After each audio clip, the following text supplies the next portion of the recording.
Hi everyone, I'm Dr. Basili, your orthopedics faculty with Marrow, and it gives me immense pleasure to introduce Dr. Ashutosh, who's from BHU Varanasi from 2019 batch, who's traveling right now. So he's on the highway, moving between two cities with his friends on a holiday.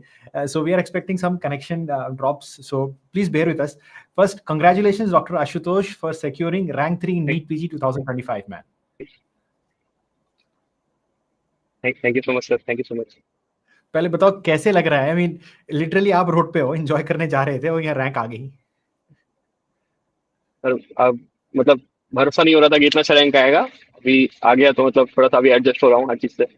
और मतलब हम लोग auto पकड़ रहे थे उस time पे और रिजल्ट जस्ट आ गया था। फिर हम लोग सोचे कि अभी क्या करें, रिजल्ट देखें या क्या करें। तो फिर हम लोग डिसाइड किए कि नहीं, अभी ऑटो पकड़ते हैं, अभी हम लोग को पहुंचना है।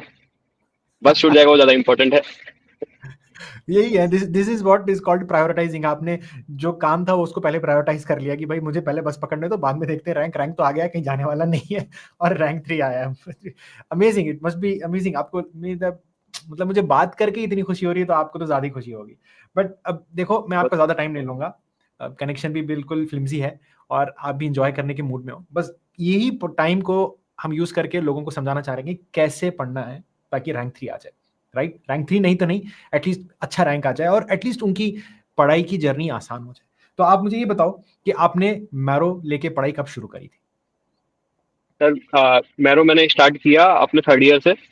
और थर्ड ईयर से मैंने ये प्लान किया था कि जो भी सब्जेक्ट्स होंगे प्रॉप के उसको कंप्लीट करेंगे। फिर इसके बाद कुछ कुछ मतलब थर्ड ईयर में थोड़ा टाइम होता है अपने पास, तो फाइनल ईयर के माइनर सब्जेक्ट हो गए या फिर कुछ कुछ इंटरेस्टिंग सब्जेक्ट जैसे जनरल सर्जरी वगैरह हो गया और ओबीजी के कुछ कुछ टॉपिक्स हो गए तो वो पढ़ लेंगे। तो वैसे ही स्टार्ट किया और थोड़ा थोड़ा करते गया। और थर्ड ईयर खत्म होते होते मतलब कुछ कुछ चीजें हो गई थी। फिर फाइनल ईयर में भी सारा वैसे ही किया। और फिर फाइनल ईयर तक अपना नोट्स वोट्स पढ़ लिया थोड़ा बहुत। फिर उसके बाद जीटी देना स्टार्ट किया इंटर्नशिप के स्टार्टिंग से ही। और लास्ट तक जीटी देते गया और थोड़ा थोड़ा नोट्स पढ़ते गया और रिवीजन के नोट्स पढ़ते गया। और क्यूबैंक कंप्लीट किया सारा इंटर्नशिप में और थोड़ा सा फाइनल ईयर का कुछ पार्ट में कंप्लीट किया। और फिर इसके बाद एग्जाम दिया और फिर रैंक आ गया। मतलब तूने कुछ छोड़ा नहीं, सब पढ़ लिया. वीडियोस भी किया, नोट्स भी कर लिया, क्वेश्चन बैंक्स भी कर लिया, जीटीज भी हो गए और फिर एग्जाम भी दिया और आ गया. But the reality is this is exactly what Ashutosh did. He did almost everything, but he did it in a very very disorganised way. And उसको पता ही नहीं कि what he has done has materialized in such an amazing rank. But I will try to summarize it and tell you exactly what he has done. देखो, he started using Marrow videos from third year, and in third year what did you do? आपने third year के professional year के subjects पढ़ लिए और कुछ कुछ final year के जो थे वो भी कर लिए. व्हाटएवर, लीजरली पेस में किए थे कि बहुत प्रेशर के साथ कि यार खत्म करना है? फाइनल ईयर तो बहुत आराम से करते जा रहा था, कुछ कुछ इंटरेस्ट पे था फाइनल ईयर का तो। और थर्ड ईयर का थोड़ा प्रेशर था कि एग्जाम भी है, पढ़ना भी है। तो वैसे अच्छा, तो थर्ड ईयर का थर्ड ईयर में कर लिया, फोर्थ ईयर का थोड़ा मजा आ रहा था, इंटरेस्टिंग था, पढ़ लिया साथ में. राइट. सो वीडियोस देखते थे, नोट्स बनाए अपने कि नहीं? सर मेडिसिन का कुछ कुछ नोट्स बनाया था, उसके अलावा सारे नोट्स मैंने उसे मैरो से कुछ कुछ देखे और मैरो से ही देखे मोस्टली। बस ऐप में ही देख लिया, मतलब नोट्स नहीं ये बनाए, सर ऐप। वीडियोस देखे. अच्छा, अरे क्वेश्चन बैंक कब स्टार्ट करते? वीडियोस ऐसा देखो, 2 साल में रफली पूरे वीडियोस हो गए, तो क्वेश्चन बैंक कब स्टार्ट करे थे क्वेश्चंस को सॉल्व करने मॉड्यूल्स में से? सर क्वेश्चंस मैंने स्टार्ट किए फाइनल ईयर खत्म होने से कुछ टाइम पहले। एक्चुअली उस अच्छा. टाइम पे कॉन्फिडेंस आ गया था कि प्रॉप है और मतलब अच्छी तैयारी हो जाए, तो इसलिए मैंने स्टार्ट किया फाइनल ईयर के सब्जेक्ट के कुछ कुछ क्यू बैंक करना स्टार्ट किया। और फिर इसके बाद इंटर्नशिप में मैक्सिमम क्यू बैंक कंप्लीट किया, first year second year third year और ये सब। ओके, सो फाइनल ईयर के एंड से स्टार्ट किया और इंटर्नशिप के खत्म होते होते क्यू बैंक के तकरीबन जितने हो सकते हैं मॉड्यूल्स खत्म कर लिए. 90%। अच्छा, इसमें कुछ स्ट्रक्चर था आपके पास? जैसे आपके पास वीडियोस को स्ट्रक्चर था ना कि थर्ड ईयर को थर्ड ईयर में, फोर्थ ईयर को फोर्थ ईयर में, वैसा क्यू बैंक के लिए कुछ स्ट्रक्चर था या मतलब रैंडमली करते थे कोई सब्जेक्ट उठा के? सर क्यू बैंक का ऐसा था, या फिर जो जो भी सब्जेक्ट मेरे को जीटी में वीक लगता था या फिर ऐसा लगता था या कुछ भी नहीं आता है इस पे, तो फिर वो सब्जेक्ट से स्टार्ट करता था, उसको खत्म करने का ट्राई करता था हफ्ते के अंदर या 3-4 दिन के अंदर खत्म करने का ट्राई करता था। और फिर इसके बाद फिर जीटीवीटी देता था और फिर नया सब्जेक्ट करके ऐसे करके वो सब्जेक्ट स्ट्रॉन्ग करता था। अच्छा, तो क्वेश्चन बैंक करते करते बीच में कभी कभी एक जीटी दे देते, और जीटी देने के बाद आपको रियलाइज होता कि भाई this is your weak area and you want to work on it and you want to improve it, and वो सब्जेक्ट को जाके क्वेश्चन बैंक से कर लेते फिर. Yes sir. राइट. सो आपका पूरा preparation dependent on you giving the जीटीज and assessing yourself again and again. ये सर मेरा मेरा मैक्सिमम प्रिपरेशन जीटी से हुआ है, और मैं सबको यही बताता हूँ, जितने भी जूनियर्स मुझे पूछे हैं मैं जीटी बताता हूँ, और कोई भी जीटी देता नहीं है। सबको मैं बहुत इम्फेसाइज करता हूँ कि जीटी देना ही है, लोग मानते ही नहीं है। तो राइट, तो मतलब मेरा मैक्सिमम मैं बोल प्रिपरेशन रहा तो हूँ, जीटी से हुआ है। आई थिंक तुम ही एम्फेसाइज करो, क्योंकि मैं तो बोल बोल के थक गया। मुझे याद है कितने साल से मैं बोल रहा हूँ, स्टूडेंट्स पूछते हैं कि भाई सर जीटी कब से देना है, तो मैं बोलता हूँ you should start giving GT since yesterday. मतलब पढ़ाई करने से पहले जीटी देना जरूरी है, and same you are a sir. True evidence of that. So what yes he has sir. done is basically he did his videos, understood कि भाई ये सब्जेक्ट ये ऐसे ऐसे बोल रहा है, this is what the information is like। वो याद है नहीं है वो सेकेंडरी है, but he got an idea and glimpse or bigger picture of the subjects in third and fourth year। उसके बाद he started the question bank, and the way he did the question bank is very interesting because he gave a GT, and GT देने के बाद he identified what were his weak subjects, because GT has its analytics, and he picked those weak subjects and did the question bank from those subjects। And after each GT आपने review किया पूरा GT? Sir actually मैं GT देता था, और first question से 200 question तक पूरा रिव्यू करता था, और उसमें मुझे कम मिनिमम 1 वीक लगता था। और 1 वीक में 1 week। 5 से 6 घंटे अगर डेली कर रहा हूँ मैं इंटर्नशिप के साथ, तो मेरे को पूरा 1 वीक लगता था उसके लिए। तो कुछ कुछ टफ थी रोटेशन, और कुछ कुछ इजी थे, तो इजी वाले में फिर वो भी ऐड कर देता था कुछ कुछ सब्जेक्ट, जैसे फर्स्ट ईयर सेकंड ईयर के सब्जेक्ट्स हो गए, तो उसमें कुछ कुछ पढ़ लिया उसका, और क्यू बैंक लगातार करते ही जाता था उसका। सो जीटी को तो पूरा रिव्यू करना ही करना है, जीटी मस्ट। थरोली। और जीटी उसमें को टाइम जी बता। सर एक जीटी को रिव्यू करने के लिए स्टार्टिंग में मुझे 1 वीक लगता था मिनिमम। उसके बाद थोड़ा थोड़ा टाइम कम होते गया, 3 दिन 4 दिन तक चला गया था। फिर लास्ट में 5 6 हो जाता है। अच्छा, लास्ट में 5-6 घंटे में एक रिव्यू हो जाता था जीटी। आशुतोष? हाँ, तो लास्ट में 4-5-6 घंटे में एक जीटी रिव्यू हो जाता। यस सर, लास्ट में मतलब एग्जाम से पहले 3 4 घंटे में पूरा जीटी रिव्यू हो जाता था, और मतलब बहुत अच्छा कॉन्फिडेंस आता था उसके बाद।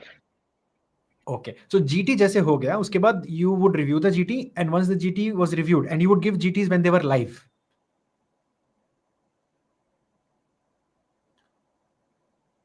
हाँ, जीटी जब लाइव थे जब ही देते थे ना। हाँ सर, सारे जीटी मैंने लाइव दिए। राइट, तो जीटी रिव्यू किया, उसके बाद बीच में क्वेश्चन बैंक जो बचे हैं वो करना है वो कर लिया, और सब्जेक्ट को रिवाइज कर लिया जो आपको लगा कि वीक है। Yes sir. So revision, GT और क्यू बैंक ये सब साथ ही चल रहे थे। Yes sir. Okay, so internship में सब अब साथ साथ चल। सब साथ चल रहे, तो इंटर्नशिप आते आते सब्जेक्ट्स हो गए, फाइनल ईयर के एंड में और इंटर्नशिप के दौरान क्वेश्चन बैंक भी किए, जीटी भी किए और रिव्यू भी करते गए। राइट, तो I mean what was the frequency of जीटीज that you were giving? Sir starting में मैंने 2 जीटी रखे थे, मंथ में 2 जीटी करूंगा। और फिर धीमे धीमे मैंने जीटी की फ्रिक्वेंसी बढ़ा दी थी, 3 4 महीने के बाद 4 जीटी कर दिया था मंथली। और फिर इसके बाद जीटी को कम कर दिया था 2 3 मंथ के लिए, फिर 2 2 जीटी पे आ गया था। फिर उसके बाद फिर सारे जीटी ऐसे रिव्यू करता था, अरे नया ये जीटी नहीं क्यों? देता आई था मीन लास्ट व्हाई में। Did you keep changing this? पहले 2 करते थे, फिर 4 किए, फिर वापस 2 किए, ये क्यों? सर स्टार्टिंग में कुछ टॉपिक्स ऐसे जो वीक लगते थे, जैसे माइक्रो हो गया, या फिर कुछ कुछ बायोकेमिस्ट्री के टॉपिक्स हो गए, और एनाटमी हो गया, ये सब वीक थे, तो उसको भी करने के लिए स्टार्टिंग में फ्रिक्वेंसी कम रखी थी।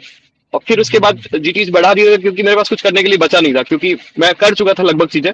और फिर एक्स्ट्रा वीडियोज करना या फिर मेन नोट्स पढ़ते जाना, उससे ज्यादा फायदा होने वाला नहीं था, मुझे ऐसा लगा। तो फिर मैंने सोचा जीटीज बढ़ाता हूँ और उसका रिव्यू सही से करता हूँ। फिर उसके नहीं, बाद फिर आई जस्ट वांट टू फिर repeat what you said. Extra notes पढ़ने से और एक्स्ट्रा रिवाइज करने से ज्यादा फायदा नहीं होगा। What do you mean by that? No sir, मतलब जो जो भी मतलब पढ़ रखा है पहले, अगर रिवीजन करना है तो जीटी जीटी में जितने क्वेश्चन है वो बहुत इंपॉर्टेंट क्वेश्चन है।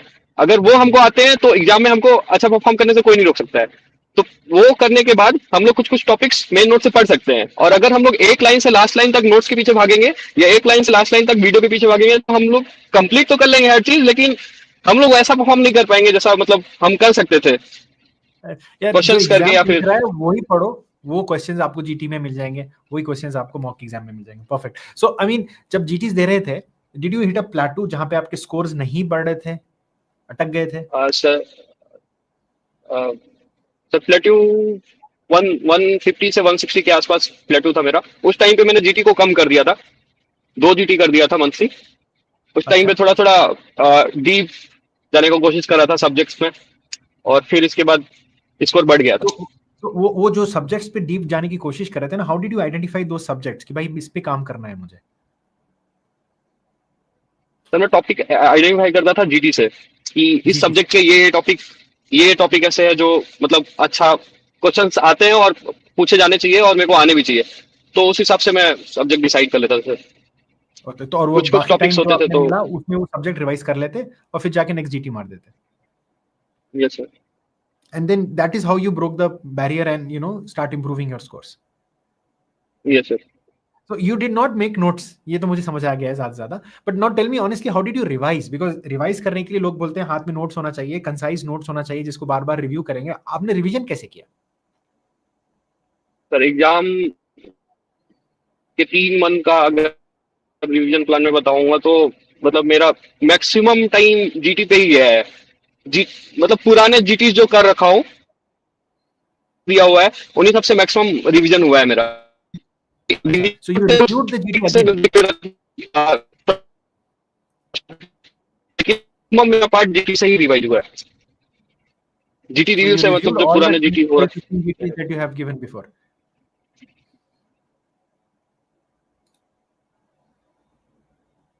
हाँ जी।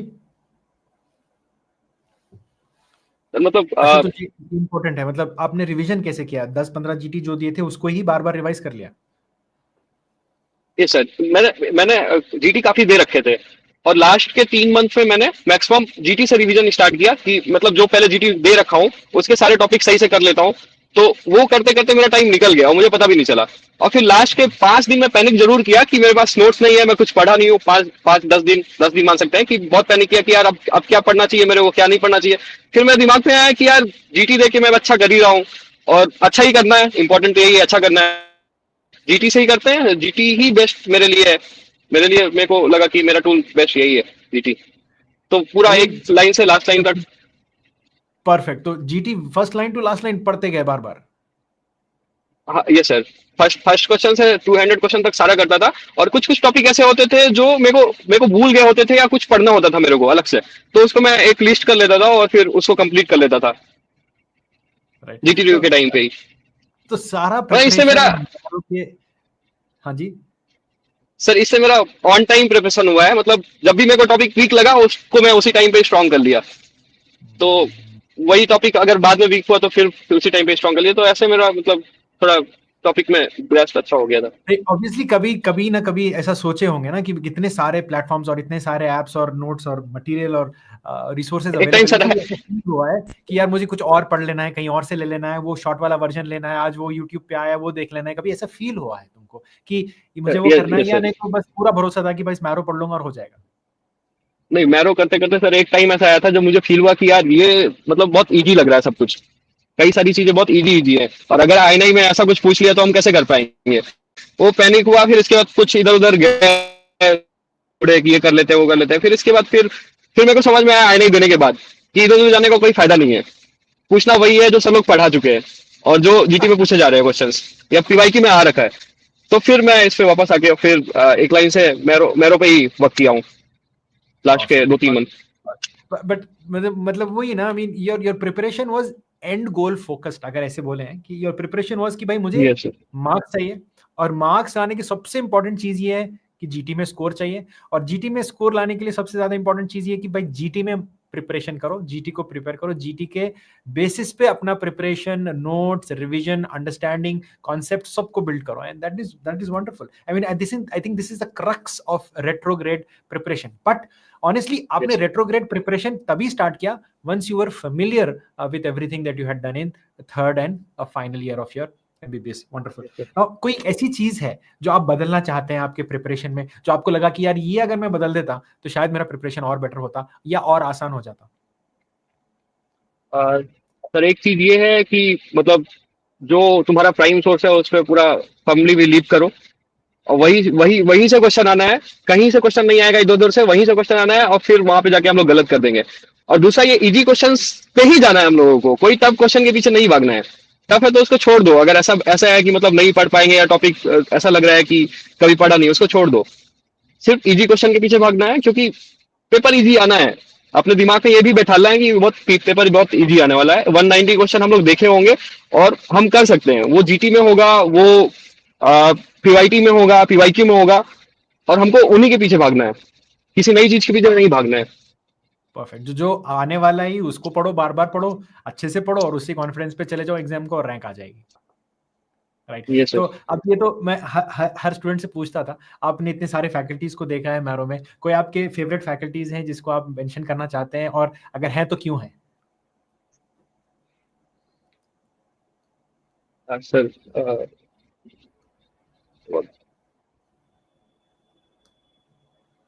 आवाज आई?